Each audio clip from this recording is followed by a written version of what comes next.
나 이제 생명이 있으니 주님의 은혜요 저 사망 권세 이기니 큰 기쁨 넘치네 큰 기쁨 넘치네 주님의 보좌 있는데 전한 몸 이르러 그 영광 넘소해올 때 내 기쁨 넘치리 내 기쁨 넘치리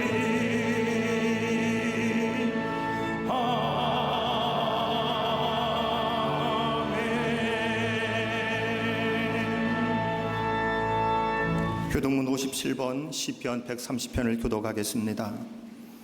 여호와여 내가 깊은 곳에서 주께 부르짖었나이다.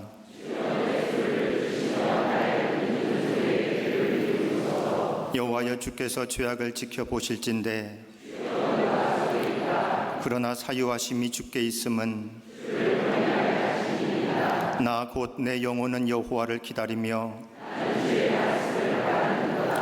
파수꾼이 아침을 기다림보다 내 영혼이 주를 더 기다리나니 이스라엘아 여호와를 바랄지어다. 그가 이스라엘을 그의 모든 죄악에서 속량하시리로다. 아멘.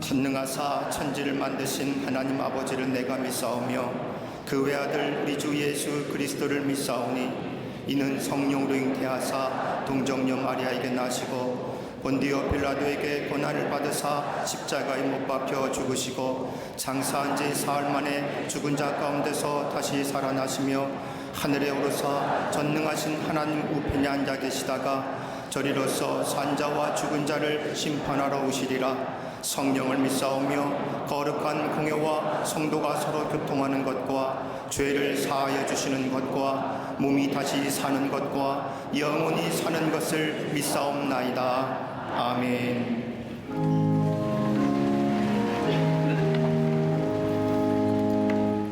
시간의 주인이 되시고 모든 만물을 질서 있게 통치하시는 아버지 하나님, 마음이 옷깃을 여미고 주님 앞에 나와 8월의 마지막 주일 예배를 하나님 앞에 드리게 하시니 감사를 드립니다. 시원한 가을 기운이 불어오듯 예배하는 모든 이들에게 성령의 바람을 부어 주시옵소서.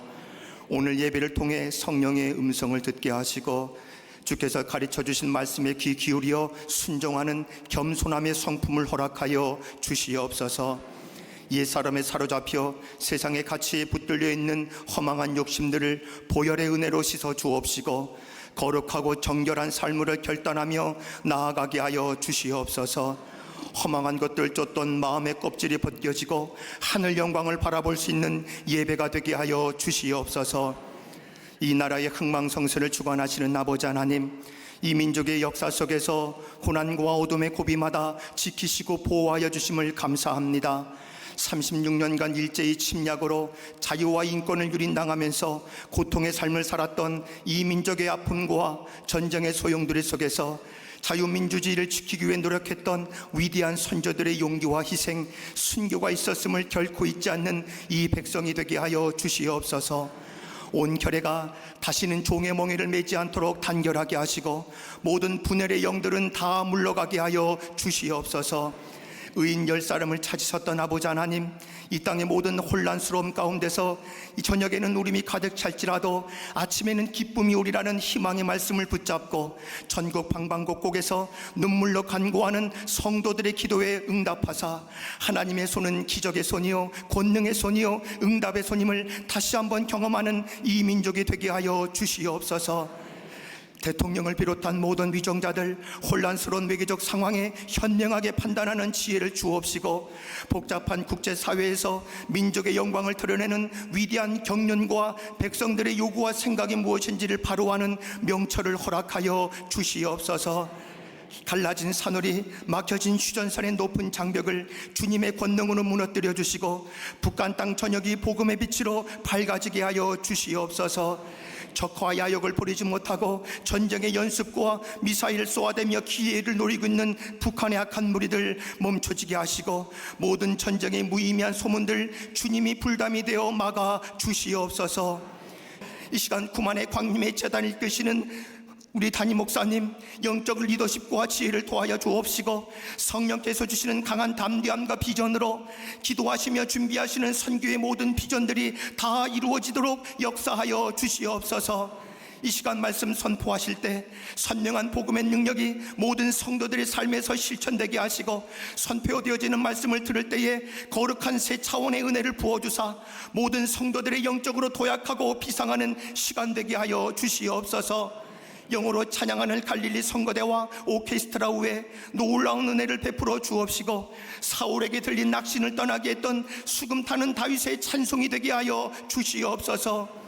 겸손히 보이지 않게 예배를 섬기며 봉사하는 모든 이들과 정성된 마음으로 제단을 장식한 헌신을 기쁘게 받아 주옵시고 성도들의 삶의 자리에서 가져온 모든 기도의 제목들을 응답하여 주시옵소서. 광림남교회, 서교회, 북교회 모든 해외 선교지에 아버지 이 시간 함께 본당과 동일한 영감 넘치는 예배가 되게 하여 주시며 병상에 누워 마음으로 예배한 이들의 자리에도 같은 은총을 경험하게 하여 주시옵소서. 이 모든 말씀 우리의 모든 것 되시는 예수 그리스도 이름으로 간절히 기도하옵나이다. 아멘.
강철한 카네기 집무실 한가운데 낡고 커다란 그림 하나가 걸려 있다고 합니다.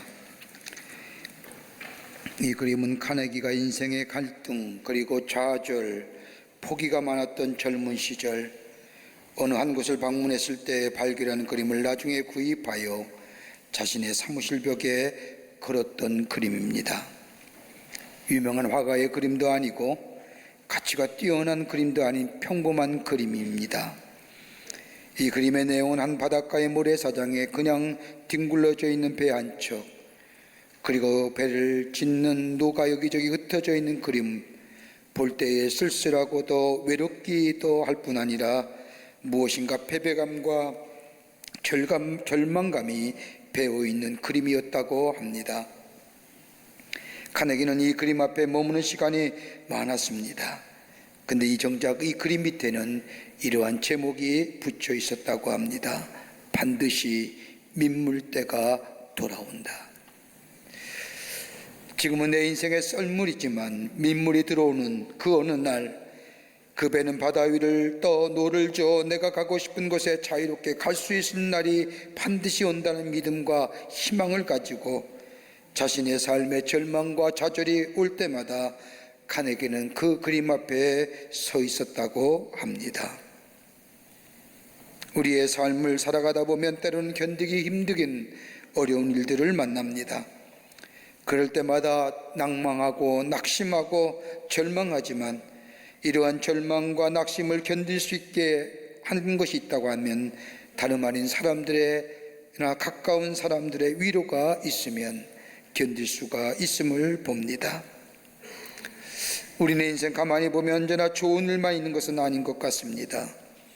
때로는 엄청난 폭풍우가 밀려오기도 하며 마치 썰물처럼 모든 것이 다 쓸려나간 듯한 일도 만나게 하며 때로는 마치 바닷가의 갯벌처럼 모든 것이 드러나 보이기도 하는 삶을 살아갑니다. 그래서 때로는 절망하며 낙심하며 실망할 때가 있음을 보게 됩니다. 이스라엘 백성을 출애굽하여 하나님의 약속의 땅인 가나안 땅으로 인도했던 모세가 자신의 120년의 세월을 뒤돌아보면서 시편 90편 10절의 말씀을 보면 이렇게 고백합니다. 우리의 연수가 70이요 강건하면 80이라도 그 연수의 자랑은 수고와 슬픔뿐이요 신속히 날아가나이다. 한마디로 모세는 자신의 생을 뒤돌아보며 두 단어로 자신의 인생을 정리하며 말합니다. 수고와 슬픔이었다. 여러분의 인생은 뭐라고 정의할 수 있을까요? 인생을 살아오면서 내 인생을 한 단어로 정리한다면 무슨 단어로 정리할 수 있을까요?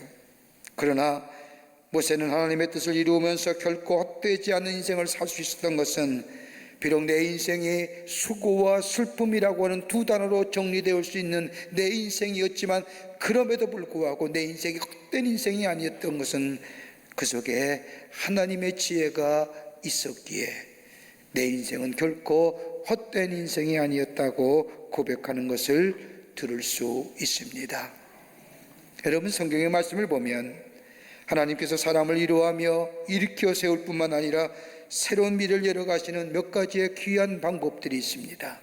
그 하나가 뭐냐면 사람의 정체성을 바로 세워주는 겁니다. 내가 누구인가를 바르게 알게 합니다. 여러분, 문제와 어려움이 닥치면 사람들에게 다가오는 큰 문제는 그 문제의 어려움과 그 문제가 크고 적음이 문제가 아니라 나의 정체성에 관한 문제입니다. 내가 누구인가? 내가 어떤 사람인가? 정체성의 혼돈을 가져옵니다.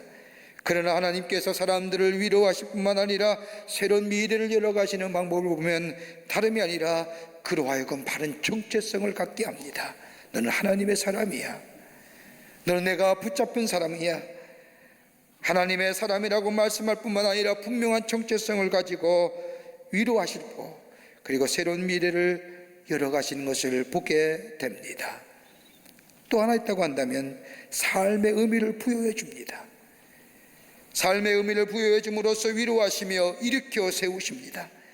지금 하고 있는 일이나 겪었던 일이 헛된 것이 아님을 말씀하시면서 삶의 의미를 새롭게 부여해 주십니다. 지금 내가 하는 일 헛된 일이 아니야. 여러분, 이것만큼 귀한 게 어디 있습니까?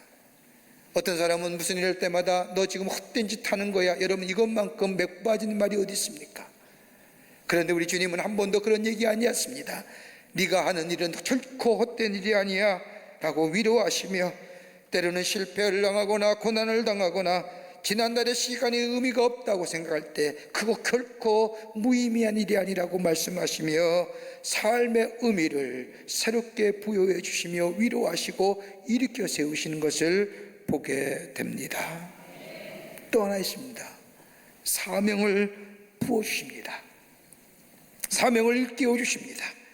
내가 해야 할 일, 하나님의 신 삶의 목표와 목적이 있음을 깨닫게 하심으로 다시 일어나 일으켜 세우실 뿐만 아니라 힘있게 걸어가게 하심을 보게 됩니다. 미국의 실존주의 카운셀러였던 닥터 롤러 메이라고 하는 사람이 쓴 책 가운데 자아를 잃어버린 현대인이라는 책을 보면 지금의 시대를 사는 현대인을 이렇게 정의합니다. 하나는 공허함의 인생, 또 하나 있다고 한다면 고독감의 인생. 같이 살고 가족이란 울타리에 살지만 여전히 혼자인 것 같은, 많은 사람이 함께 모여 살지만 나 혼자인 것 같은 고독한 인생. 또 하나 정의한다면 불안한 인생이랍니다. 미래가 불투명하기에 불안합니다. 외적인 요소에 우리에게 불안을 가져다 줄 뿐 아니라 내 안에 내면에 있는 불안함, 내 죄의 문제, 내 죄성의 문제, 내 자아를 잃어버린 이 모습, 이것 때문에 내적인 요소와 외적인 요소가 결합하여 우리를 불안한 삶으로 만들어 간다는. 여러분, 이런 우리의 삶의 정황 속에 우리를 위로할 것이 어떤 것일까요? 우리를 위로할 뿐만 아니라 우리가 이 주저앉은 우리의 삶을 일으켜 세우셔서 새로운 미래를 향하여 나아가게끔 하는 힘의 원동력이 어디 있을까요? 위로받아야 될 터인데, 위로가 필요한 인생들인데, 오늘 주님은 본문의 말씀을 통해서 우리에게 귀한 말씀, 은혜롭고 회복의 위로의 말씀을 해주시고 계십니다. 본문의 말씀을 통해서 몇 가지를 함께 말씀을 나누며 은혜 받기를 원합니다. 첫째는 하나님의 소중한 존재임을 잊지 말라는 겁니다. 하나님이 우리를 위로하실 때 다시 시작해 하시는 하나님의 위로는 그 어떤 어려움과 고통 속에서도 너는 하나님의 귀중한 존재, 소중한 존재인가라는 것을 잊지 말라고 우리에게 말씀하십니다. 여러분, 오늘 본문의 말씀에 나오는 고린도 교회는 우리가 알다시피 문제가 많은 교회입니다. 아마도 당시 세상의 모든 문제를 다 교회 안에 담고 있다고 해도 과언이 아닙니다.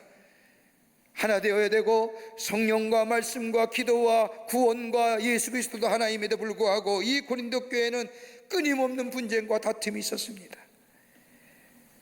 세상의 다른 세상과 다름없는 윤리와 도덕의 문제가 있었습니다. 이단과 사이비 종교의 모든 사악건들이 교회 안에 다 들어오면서 하나님의 거룩한 공동체라기보다는 세상의 그 어떤 집단보다도 문제가 많은 공동체입니다. 또한 신앙의 공동체라고 불러지기는 너무나 부끄러운 일들이 많이 있었습니다. 이들이 가지고 있는 이 현상만 본다면 이 세상에서 사라지거나 잊혀질 공동체라고 해도 문제가 없던 교회 공동체가 고린도 교회입니다. 그런데 하나님은 이 고린도 교회의 공동체를 포기하지 않습니다. 여전히 소중하고 가치 있는 교회라 생각하며 바울을 통하여 고린도 전후서에 장문의 편지를 써서 보내어 저들을 새롭게 하시는 것을 보게 됩니다. 아마도 하나님은 고린도 교회를 향한 말씀이, 하고 싶은 말씀이 많으셨던 것 같습니다. 그렇게 얘기하심에도 불구하고 하나님은 고린도 전서와 후서의 첫 장에 고린도 교회를 향하여 하시는 말씀이 있습니다. 1장 3절의 말씀을 보면 고린도 전서에 너희에게 진정이 필요한 것이 평강과 위로다. 너희가 문제가 많고 탈도 많지만은, 내가 너에게 얘기할 것도 많지만은 그보다 더 너에게 필요한 것이 있다고 한다면 너희 안에 평강과 위로가 필요하구나. 고린도후서 1장 2절의 말씀을 봐도 바울을 통하여 하나님은 이 고린도 교회를 향하여 하나님의 평안과 위로가 너희에게 필요하다고 말씀합니다. 하나님이 이렇게 말씀하신 것은 세상의 사람들이 고린도 교회를 향하여 손가락질한다 해도 우리 하나님은 고린도 교회를 향한 고린도 교회를 여전히 하나님의 공동체로 여기실 뿐만 아니라 주님의 몸된 제단으로, 주님의 몸된 몸으로 여기시고 사랑하고 귀하게 여기신다는 겁니다. 그래도 우리는 어떠한지요? 하나님 우리를 향하여 거룩한 성전이라 얘기합니다. 그리스도의 몸된 지체라고 얘기합니다. 하나님의 거룩한 성전이여 몸된 지체, 부르는 우리 자신을 들여다볼 때 우리는 정말 하나님의 자녀답게 살고 있는지요? 우리의 좁은 마음에 온갖 더러운 것과 악한 것들이 내 마음에 가득하여 또한 내 마음에 저장되어 치열한 전쟁을 치르고 있는 것 같습니다. 때로 내가 나를 생각하여도 버리고 싶은 마음이 들 때가 있습니다. 여러분, 바울이 로마서 7장 21절 이하의 말씀을 보면 바울은 자신을 향하여 실존적 고백을 합니다.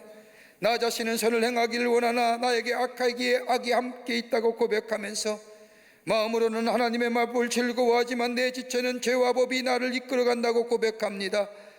여러분, 바울입니다. 훌륭한 사도입니다. 기독교 역사상 이만큼 쓰임받은 사람이 없는 이 바울에게도 내 마음으로는 하나님의 법을 즐거워하지만 내 지체는 죄의 법이 나를 이끌어간다는 겁니다. 마음은 원했는데 내 지체는 여전히 죄의 법 가운데 있다는 겁니다. 그러면서 고백하기를, 로마서 10장 24절의 말씀을 보면 오라 나는 곤고한 사람이로다 이 사망몽에서 누가 나를 건져낼 수 있으랴. 처절한 실존의 고백이죠. 마음은 원인데, 마음은 하나님의 법대로 하나님의 말씀대로 살기를 원하는데 내 육체와 내 지체가 그러지 못하다는, 이게 늘 내 안에 싸운다는 겁니다. 자신을 향하여 철저하게 한탄하는 모습입니다. 그렇지만 바울이 이러한 고백 속에 가운데 새롭게 소망을 얻는 것은 로마서 8장 1절과 2절의 말씀을 보면 바울이 이렇게 위대한 선언합니다. 그러므로 이제 그리스도 예수 안에 있는 자는 결코 정죄함이 없나니 이는 그리스도 예수 안에 있는 생명과 생명의 법이 죄와 사망의 법에서 나를 해방하였음이라. 그리스도 예수 안에 있는 자, 뭘 얘기할까요? 그리스도의 사랑 안에 있는 자. 그 사랑의 법이, 그 사랑이 나를 생명과 성령의 법으로 인도할 뿐만 아니라 나를 새롭게 할 뿐만 아니라 그 하나님의 사랑이 나를 새로운 미래로 나아가게 한다는 겁니다. 여러분, 성경을 우리 향하여 뭐라고 말씀합니까? 본질상 진노의 자녀라고 말합니다. 나름대로 삶을 살아간다고 하지만 우리가 우리의 모습을 들여다보면 우리가 생각하는 것과 말하는 것과 행동하는 것 가만히 보면 하나님의 진노 받을 수밖에 없는 존재입니다. 그러기에 우리가 죄를 짓기 때문에 죄인이 아니라 죄인이기 때문에 죄 짓는 겁니다. 죄 짓기 때문에 죄인이 아니라 죄인이기 때문에 죄 짓는 겁니다.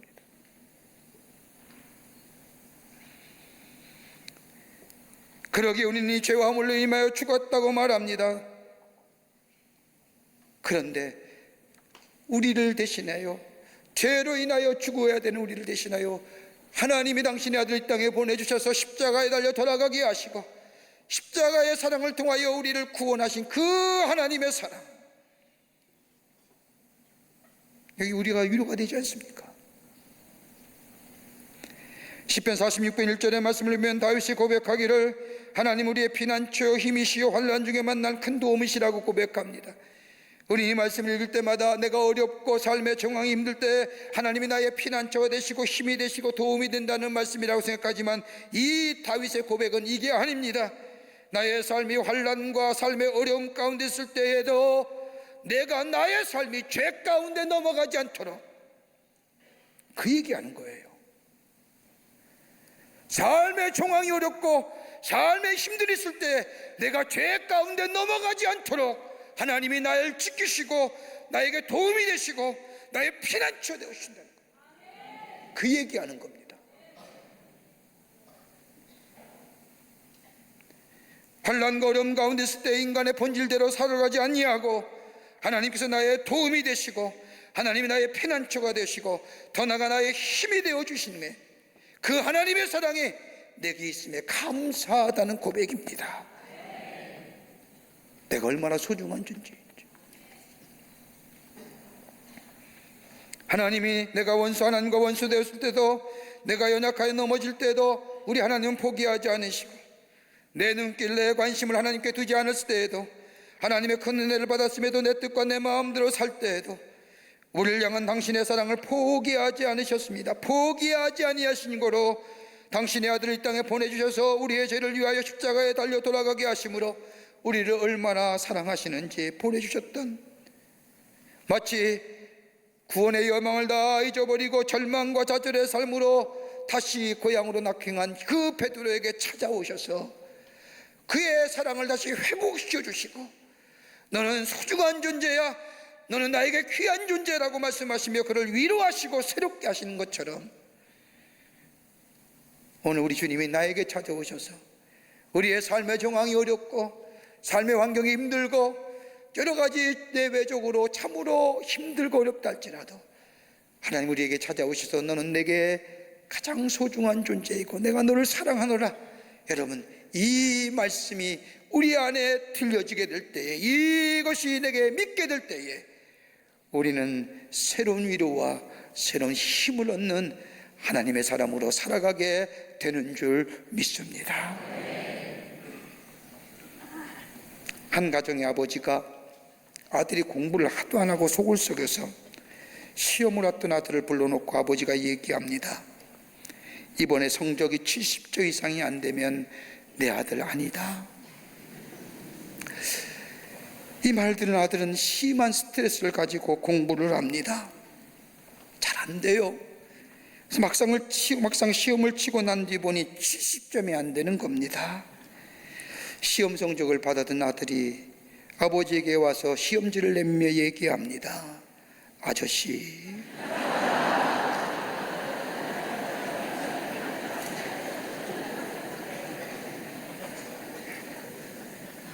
자식을 향한 부모의 마음 때로는 포기하고 싶고 그렇지만 포기하지 못하는 것처럼, 그러나 우리 하나님은 한 번도 포기하고 싶지 않으신, 절대로 포기하지 아니하신 하나님. 그러기에 다윗의 고백처럼 시편 40편 2절의 말씀처럼 나를 기가 막힐 웅덩이와 수렁에서 끌어올리시고 내 발을 반석 위에 두사 내 걸음을 견고케 하셨도다. 수렁과 기가 막힐 웅덩이에 빠질 수밖에 없는 우리의 인생, 그럼에도 불구하고 우리를 사랑하시기에 끌어올리셔서 내 걸음을 견고케 하신 그 하나님의 사랑, 그 사랑이 내 안에 있을 때에 우리의 삶은 뭐예요? 위로가 되는 겁니다. 위로가 됩니다.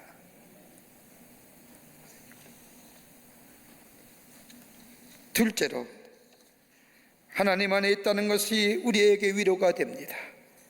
하나님 안에 있다는 사실이, 오늘 고린도후서 1장 5절의 말씀을 보면 그리스도의 고난이 우리에게 넘친 것 같이 우리가 받는 위로도 그리스도로 말미암아 넘치는도다라고 바울은 말합니다. 인류의 대속하기 위하여 주신 십자가, 예수님의 십자가의 고난, 여러분 그 고통, 그 고난을 어떻게 감당하셨을까? 여러분 한번 생각해 보신 적 있을까요? 오늘 십자가의 저 고난과 고통만 얘기하지 그것을 감내하실 그 예수님의 그 감내, 인내하시고 참고 견디신 그 힘의 원동력은 어디 있을까요? 다름이 아니라 하나님 안에 계셨기에, 성령 안에 있었기에 예수님은 그 십자가의 고난을 넉넉히 감당하셨던 것을 보게 됩니다. 여러분, 우리 인생의 여정을 살펴보면 우리의 인생의 시간 속에 그것이 고생의 시간이든 실패의 시간이든 아픔의 시간이든 누구나 자신의 인생이라고 하는 시간 가운데 지우고 싶은 인생이 있을 겁니다. 나이가 많든 적든 간에 우리의 살아온 인생의 여정을 보면 그것만은 내가 좀 지우고 싶은 시간, 그러나 그때에는 그것이 의미가 없어 보이고 그 시간만큼 내 인생의 허비된 시간 같고 그 시간은 내게 없었더라면, 그 아픔과 그 고통의 긴 시간이 내게 없었을 것이라고 얘기하지만 그러나 뒤돌아보면 그 시간이 있었기에 오늘 내가 이만큼 성장했고 그 시간이 있었기에 내가 이만큼 성숙된 것이 아닐까. 내가 믿음이 있다고 한다면 그때의 그 어려움 가운데서도 하나님을 붙잡고 내가 견디었기에 오늘 이만큼 믿음의 사람이 되었지 않았을까요? 여러분 다 보십시오. 다른 형제들은 사무엘 앞에 서서 기름 부음 받기 위하여 기다리고 서 있을 때 다윗은 밖에 나가 아버지의 양떼를 쳐야만 했습니다. 그가 사무엘에 통하여 하나님의 기름을 부음받은 후에 무려 24년 동안이나 긴 시간 동안 원치 않는 일과 사람들을 인하여 고통을 당합니다. 한번 생각해 보십시오. 24년입니다. 하나님이 기름 부어 세워서 이스라엘의 왕으로 세우겠다고 한 지 24년 동안 다윗의 삶은 고통과 사람들의 괴로움과 사람들의 모함과 수모와 점철된 역사. 여러분, 이쯤 되면 하나님의 역사, 하나님의 기름 부은 무슨 의미가 있겠냐? 하나님이 뭘 내게 약속하셨다. 때로는 회의도 있고 때로는 마음의 아픔도 있지만 포기하고 좌절할 수 있음에도 불구하고 다윗은 하나님의 약속하심에 따라서 하나님이 때마다 시마다 도우시는 그 하나님의 손길, 때로 내가 알지 못할 때에 도우시는 그 하나님의 손길, 그 위로하시는 하나님의 손길을 채우면서 인내할 때에, 하나님 안에 있게 될 때에 비로소 이스라엘의 왕이 되어 통일한국 세우고 이스라엘을 다스리는 왕이 되었던 것을 보게 됩니다. 그때 하나님의 도우심이 없었더라면, 그때 하나님의 위로하심이 없었더라면, 여러분, 그러기에 다윗이 하나님은 나의 산성이시요 나의 반석이시요 나의 피할 바위라고 얘기하는 하나님이 아니라 때마다 시마다 도우시고 위로하시는 하나님 안에 거하는 나에게 위로하시고 도우시는 그 하나님의 손길을 시적 표현을 하는 겁니다.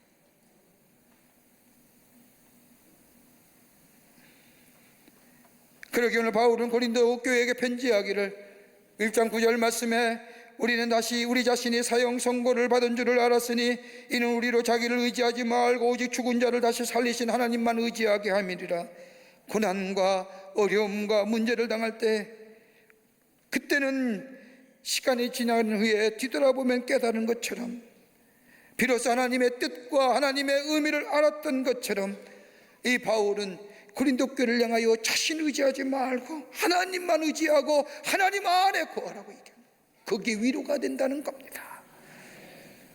여러분, 어디에 거할 건가요? 우린 조그만 지식이 있으면 지식을 의지하지요. 조그만 소유가 있으면 그 소유를 의지하고, 조그만 권력이 있으면 그 권력을 의지하려고 하며, 조그만 경험이 있으면 경험을 의지하려고 합니다. 여러분, 우리가 가지고 있는 지식이나 경험이나 물질이나 소유를 가지고 오늘 내 인생을 살아가지만, 그러나 여러분이 기여할 것이 이건 절대적인 게 아닙니다. 여러분, 언젠가 내려와야지요. 내가 가진 경험이 어느 땐가는 보잘것없는 것으로 끝이지요. 내가 가지고 있는 소유 어느 땐가는 보잘것없는 것으로 끝나지요. 왜요? 상대적인 것이기에. 비교하며 많고 조금을 따지기에 내가 다른 사람보다 좀 많을 때 내가 많은 것 같고, 내가 다른 사람이 가진 것보다 많은 지식이 있을 때 지식이 많이 있는 것 같지만, 여러분, 어느 때인가 되면 내려놔야 되고 내려와야 되고 놓아야 되는 겁니다.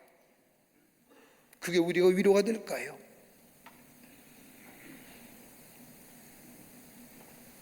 여러분, 상대적인 것들은 지금 것보다 더 큰 것들이 나타나게 되면 사라질 것들입니다. 사라지지 않고 비교되지 않는 절대적인 것, 다름 아닌 전능하신 하나님 안에 거하는 자, 진리 안에 거하는 자, 이 인생은 위로받을 뿐만 아니라 흔들리지 않을 뿐만 아니라 새로운 미래를 향하여 새로운 힘찬 걸음을 다시 한번 도약할 수 있는 새로운 하나님의 사람으로 살게 하시는 줄 믿습니다. 1800년대 미국 매사추세츠에 일어났던 일입니다. 세관에서 일하던 30대 청년이 무능하다는 이유 때문에 해고됩니다. 집에 돌아온 이는 자신이 실직당했던 사실을 아내에게 알리면서 난 인생의 실패자야, 다 끝났어, 이제 포기할 거야 라고 얘기하자 소피아라고 하는 이름 그대로 지혜의 여인이 아내가 남편에게 말합니다. 아니에요, 지금이야말로 당신이 그렇게 좋아했던 일, 당신이 그렇게 사랑했던 일을 할 수 있는 시간입니다. 그는 글쓰기를 좋아했습니다. 이제부터 글을 쓸 시작할 때입니다라고 말하며 격려합니다. 이런 아내의 말에 남편은 퉁명스럽게 그러면 뭘 먹고 산단 말이요? 라고 묻자 아내는 남편에게 당신이 열심히 일할 때가 돼 열심히 저축했습니다. 1년 정도의 생활비는 그동안 모아두었습니다. 걱정할 필요가 없습니다. 이 기간 동안 당신이 하고 싶은 일 하세요. 이 말을 듣는 남편이 내가 1년 동안에 사람들이 읽을 수 있는 작품을 낼 수 있을까라고 반문하자 이 소피아라고 하는 아내가 남편에게 들려줍니다. 당신이 하나님을 신뢰하면, 당신이 하나님 안에 있으면 하나님은 당신을 도울 겁니다. 하나님이 함께 하실 겁니다 라고 격려합니다. 그리고 이 두 사람이 무릎을 꿇고 하나님 앞에 기도합니다. 그리고 이 사람이 글을 씻기 시작하는데 그대의 두 번 들려준 이야기란 작품을 씁니다. 발표합니다. 많은 사람들이 감동을 얻습니다. 인세가 모아졌습니다. 그리고 나서 이 사람이 10년 동안 직구하면서 글을 썼는데 그 글이 미국이 나온 가장 위대한 작품인 주홍글씨를 쓴 나다니엘 호소입니다. 하나님이 함께 하십니다. 하나님 안에 있습니다. 하나님이 도우실 겁니다. 이 아내의 말에 그는 위로를 얻고 새로운 미래를 향하여 나아갔던 것을 보게 됩니다. 여러분의 위로가 어떤 것일까요? 우리 다 하나님 안에 있습니다. 하나님이 우리와 함께 하십니다. 이것만큼 우리에게 위로가 되는 말이 어디 있을까요? 여기에 위로가 되고 새 힘을 얻는 새로운 미래를 향해 나아가는 복된 걸음이 될 줄 믿습니다. 끝으로 사명을 붙잡으십시오. 우리를 일으키시고 새롭게 시작하는 하나님의 일은 다름이 아니라 하나님이 우리가 하나님의 사람이라는 것을 일깨워 주실 뿐만 아니라 하나님 안에 거하는 자라고 말하실 뿐만 아니라 더 나아가 우리에게 사명을 주시고 사명을 통하여 새롭게 위로하시고 시작해 하신 것을 봅니다.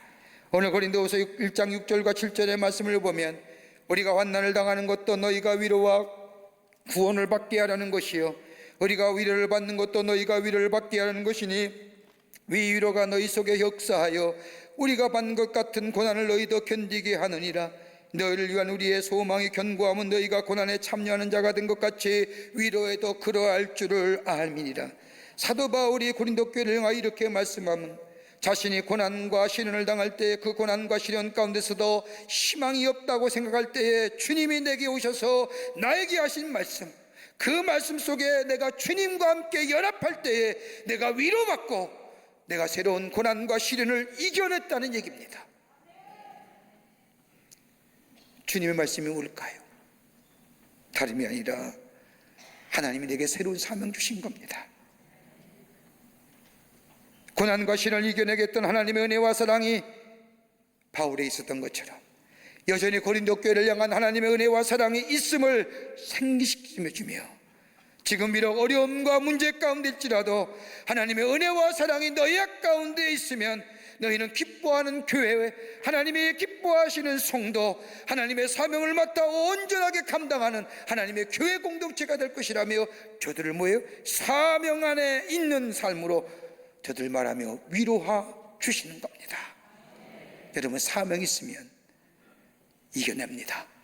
사명이 있으면 새롭게 힘을 얻습니다.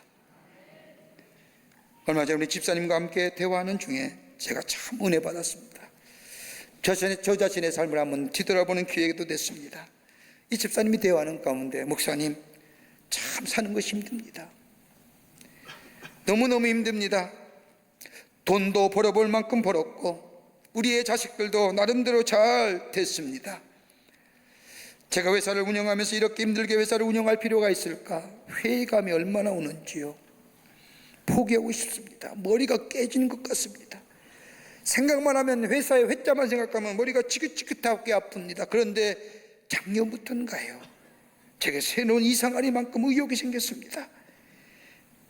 다름이 아니라 내가 하나님 안에 있음을 깨닫고 내가 성령을 받고 은혜를 받고 하나님의 사랑을 깨닫고 난 후에 내가 내 마음속에 들어오는 생각은 내가 회사를 경영하면서 이익을 남겨 나 자신을 위해서 나만을 위해서 사는 것이 아니라 내 이웃들, 어려운 이웃들과 함께 살고 주님이 내게 준 이 사명 따라 살아야 된다고 생각들이 내게 새로운 의욕이 넘칩니다.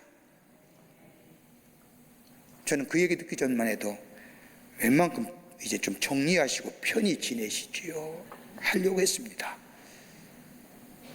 그 말을 듣는 순간 제가 얼마나 부끄러웠는지요. 하나님이 내게 주신 사명을 따라 살아야겠다고 고백하는 그 집사님, 다시 일하고 싶은 의욕이 생겼다는 거예요. 제게도 얼마나 큰 도전이 되었는지요. 사도행전 28장의 말씀을 보면 바울이 로마로 압송에 당합니다. 유라굴라는 풍랑을 만나서 지칠 대로 지친 죄수의 몸으로 마지막 로마를 향해 가는 이 바울, 다 끊겨졌습니다. 하나님의 사도입니다. 훌륭한 일을 감당했던 겁니다. 그런데 마지막 모습은 비참하고 초라한 모습으로 죄수의 몸으로 저 로마의 광장에 딱 도착했습니다. 누구도 반겨줄 일이 없을 거라고 생각했던 바울. 그런데 사도행전 28장의 말씀을 보면 당시의 황제의 숭배 사상과 이단 사상이 난무했던 그것에 믿음을 지켰던 로마의 그리스도인들이 아비오 광장에 나와 바울 환영합니다. 바울 선생이여 로마에 오신 것을 환영합니다라고 외치게 될 때 바울은 그 순간 뭐예요? 사도행전 28장의 말씀을 보면 내가 위로함을 받았느니라. 왜요? 내가 아직도 할 일이 있구나. 내가 아직도 사랑할 대상이 있구나. 내가 아직도 사명이 있구나.